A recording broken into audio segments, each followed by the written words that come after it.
SMA 10 ini juga semuanya berjalan baik, lancar, dan ada 3 shift masing-masing 25 orang dengan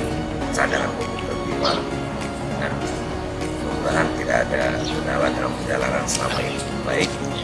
dan mahasiswa juga sudah terbiasa secara teknis mengerjakan melalui komputer,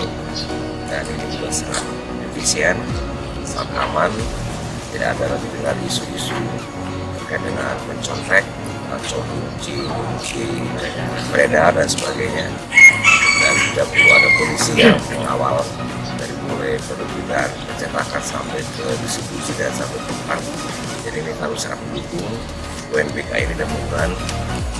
seluruhnya nanti tidak hanya SMA, SMK, tapi juga SMP, bahkan SD. Saya yakin di SD kelas 16 karena sekarang sudah bisa untuk bertugas, sehingga tidak perlu lagi ada persoalan yang sampai menjadi momok buat